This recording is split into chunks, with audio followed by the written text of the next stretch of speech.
Just want to start with the statement, and then we'll field some questions. Yeah, obviously, really frustrated. We didn't come out and play well. We turned the ball over. Honest to God, that's the truth of the matter. Looking at the stats, I mean, we ran the ball.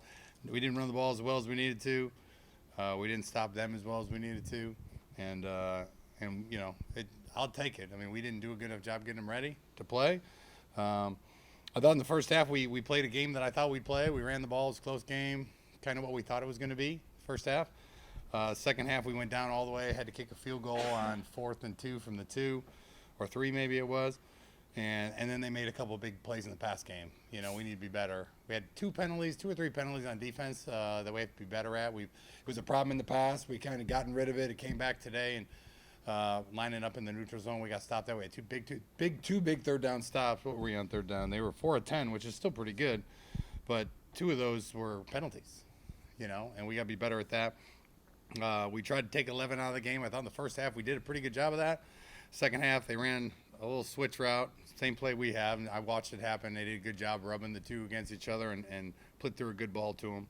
But yeah, if you turn the ball over 4 times, you're not going to win. And the score is closer than it showed. But we got to be better. Everyone's got to look themselves in the mirror, including the coaches and the players, and everything's still in front of us. And hopefully they got a chip on their shoulder, and then we learn from this and move forward. Hey, Tim. Can you talk about what happened on that touchdown pass to Johannes Tyler where it didn't seem like anyone was very close to him? The last one when he kind of snuck out wide by himself and no one was around. Yes, that was the safety is supposed to be over the top on that. Same on the first play for our safety. First play was 2x2. They put 11 in the slot. Our safety, instead of playing cover 2, he bit up on the bender, and they got us down the sideline on the first play of the game. And that was Myrtle, and then the next one, it was AJ. We actually kicked, believe it or not, we kicked the coverage to that, and the field safety did not get with. He stayed there. He looked at the ball fake, stopped his feet, and it looked open. So both, sometimes it looks bad because it looks like the corner, and everyone's going to give the corner some grief. But both of those plays were on the safety not getting over the top, and that's their job, is to get on top of number 1 in cover 2 or in kick coverage, which the second one was. So we got to be better. We got to be better. Drew Plitt and Ball State's passing game really seemed to come alive in that second half. You just mentioned some of the, I don't know if you want to call them miscommunications or just missed assignments. Those 2, yeah. But it also seemed like on Justin Hall's, I think it was like a wheel route or a slot fade. Switch spurts, yeah. Snake, what we call it. How much of Ball State's success do you think was attributed to maybe miscommunication or misassignments? And no, just those 2. I mean, that was man coverage. We had a guy right in his hip pocket. When you get a lot of man coverage, which we had to play man coverage in the second half, they were doing a pretty good job when we were playing zone coverage early on. And I don't even think it was the second half. I mean, what did they throw for 310? I think they had 2 something at halftime. I thought they got their pass game really rolling in the first half. Is one of the reasons we went to man, because we were playing zone, trying to keep eyes on Plitt because he can move around pretty well. And that's where the zone coverages, the blown zone coverages happen. And in the man, they did a standard switch vert, where they take the outside guy and run him and have the inside guy pick his guy off that and roll. And I thought D. Ware did a pretty good job. We actually flipped our corner inside on that because we want 11 covered by a corner. And he was in the hip pocket and drew through a perfect ball. Same route we run against them a lot, when we're seeing man coverage, So yeah, we were trying to make adjustments. We started moving some people around. AJ was kind of healthy today, got cleared today, and we started him at the boundary safety a little bit. Then we put him at the field safety because he's a really good cover guy back there when we played man. So he played a lot more in the second half. And I'd be honest, I thought our defense in the second half early on, they were playing well. We turned the ball over. I mean, we put them in a position where they get a stop, and then their next 3 drives started on our side of the field. So, granted, we want them to stop them every single time, but we put them in tough spots. You can't be putting the ball on the ground. We didn't protect well enough because I think both his picks he got hit as he threw it, or one he got hit as he threw it. The other one went right off one of our receivers' face mask and ricocheted up in the air. It was like, unfortunate. It went up so high and they came back to the line of scrimmage and it was like a scrum for it. We put the ball on the ground once that we recovered too now. So very sloppy with the ball in the passing game, and we got to be better at that. Something we've been good at thus far, and against a good team with a close game midway second half of the third quarter. we made it really difficult on our defense, and that's on us offensively. From watching Ball State's film, did you think that they'd be able to get that much pressure on Caleb? Yeah, I mean, the front's great. I mean, they have 22 starters back, and they were, I knew offensively they were getting healthy, Defensively, they had pass rush last year on us, but when we stay in a close game, we run the ball, and we don't get ourselves down where they know we're passing. Everyone has a better pass rush when they know it's pass play, late in the game is really when they started hitting him. Brooks got beat around the back we ran a 7-man pro of all things. To get hit on a 7-man pro is rare, but there's one-on-one matchup in that protection, and they beat us. And that was the first pick as he was throwing it backside to Sky, who'd popped through coverage. His arm got hit, and I think the linebacker might have picked that one. So yeah, I mean, obviously I always expect him to protect him, and at the end we want to go 10 personnel, try to spread him out, get some more speed on the field. To come back, the only way we were going to come back 18 points in 6 minutes was to have as much speed on there as possible, and they widened their everything, and they came hard, and they got to them, and we got to be better at that. That'll be great learning for us. Obviously, our name of the game is to stay in the game, stay up, and run the ball, and make it a little bit easier. But we got to be better in those situations. We put a tight end in a couple times just to give them a little bit more time, and they did a good job when we made that adjustment. So, but yeah, I think we need to be better. Yeah, I saw Jack Sherwin got a lot of playing time to maybe kind of chip on some of those pass rushers. But, a lot of teams are going to be watching this film, and they're going to see, what a pass rush like that can do. Well, if you disagree, you can talk about that. But no, they will. Yeah. Do you think there's something you can do to adjust, or do you think it's just kind of like how the game played out? Yeah, I mean, most of the hits came from one-on-one guys beating our tackle. Same guys that played against Pitt and against Michigan, although 97 got after a couple of them too, So it wasn't there was no special blitz scheme, that got us, like they were bringing it up and under a cool stunt that a guy came clean. It was always around the edges, So we got to just be better on the edges, and we can help that with Torres and Sherwin and our backs a little bit, and it's something we're gonna have to do more. And Caleb Ellaby played really well in the first quarter, 6 of 8 for 91 yards, but then. Later in the game had the 4 turnovers and that other fumble that you guys recovered. What'd you make of his game overall? I got to watch film. Obviously, anytime we turn the ball over that many times, then you can't say he played good. I talked to him at the end of the game, brought him on, how do you think you played?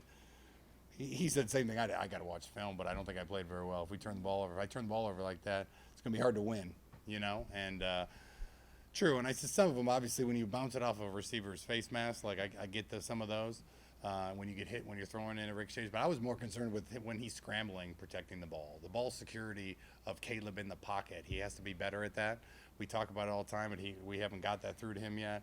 I thought he missed some reads. He didn't miss many throws. He doesn't miss many actual throws, but he's got to read coverage better, and something that we're working on with him, and he's getting better and better at it. RPOs is a little bit easier to read. I thought he read those. We'll see on the film. I thought he read them okay. Got caught a couple times with some of the stuff they did with their safeties, which we knew they were going to do. It's a kind of a grab bag. You have to be pretty sharp. I knew going into this game for Caleb, this was going to be a tough decision game because there's going to be a lot of unique reads for him in the RPO game, not in the drop back game. And I thought he did a decent job at that, especially early on. And then when we got to where we had some drop back passes, I think we missed some. We got to go back and watch it and talk him through it. And he'll take it harder than anybody, but you can't turn it over. And he knows that. He's got to hold on. If you're going to take a sack, you take a sack. And he's got to do a better job of just getting some yards and getting down. Something that he used to do. He's holding on to the ball a little bit more this year. And we kind of got to get back to, if he doesn't like what he sees, step up, get vertical, gain a yard or two. We'll go 2nd and 8, instead of trying to make a play. And he's trying to make plays, which is great. He is a playmaker, but sometimes that costs the team. And he's going to learn from this.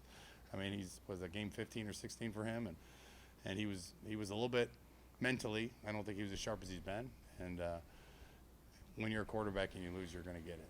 That's just part of the deal. I lived it, And he takes it and he owns that, which I like. Just like we're going to own it as coaches, and everyone on the team's going to own it. We're going to go back to work and get better. And finally, didn't see a lot of Jalen Hall in the first half, but he was obviously a big factor in the second. Yeah, he did a good job. Yeah, could you talk about him not getting a ton of snaps? Yeah, you know, I mean, I'll be honest, he had an okay week of practice, you know, and we did know, you know, there's gonna be a lot of blocking out there. We had a couple ideas to move him around into some other spots. You know, we just didn't. Early on, we were pretty much running it. We only threw 8 passes in the first half. So we knew as soon as we got into the passing game, he was going. You know what I mean? And he did. He did a great job on the second slants of some of those RPOs.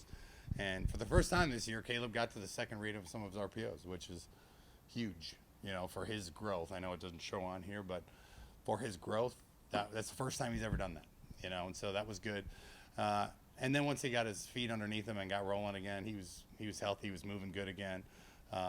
He's battling a couple things, but he looked good today, you know, and I think after this week, you're going to keep seeing him.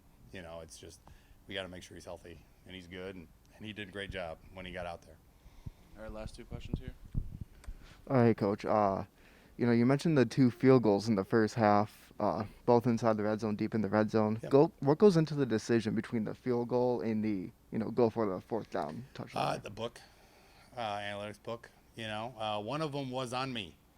What I mean by that is it tells me go, recommended go, which means up to me, and then kick. You know, and there was one of them that was right on me. It was a recommended go. I think it was 4th and 3 from the 3 or something like that. You know, I brought the team over, talked to Caleb about it, wanted to see if we had a play up our sleeve that we had seen. Now, by the end of the game, I knew exactly. I know what I would have called if I was there right now, but we hadn't even seen what they were really doing down there yet. So I chose to kick it. But it was a recommended, which means it's about 50-50, maybe 51-49. But yeah, the book tells us exactly, you know, and then obviously there's so many pages of this book. So when you're down, up, time, you know, and that's why we're fairly aggressive late, you know, because that's the only way to get back in the game is to be aggressive, which kept putting our defense in more and more bad situations because it's not about, you know, losing by 15. It's about winning the game. That's why we're going to continue to go for it because we've come back before, you know. So that's why we put our defense in some tough spots late, but that was because we're trying to win, you know.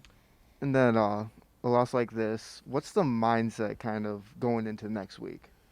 Same, you know, it really is. I mean, you have to I always have it on here on the screens where we meet, you know, like you got to fall in love with the process of trying to become a great team, you know, and we've done a pretty good job of that, you know, and now we had our second setback, I guess. First game was a tough one, but this is our first setback, and we knew coming in, any MAC West team we play, they're all going to be, I mean, the MAC West right now, I think the only undefeated team is the team that was picked to finish last, you know, that didn't win a game last year.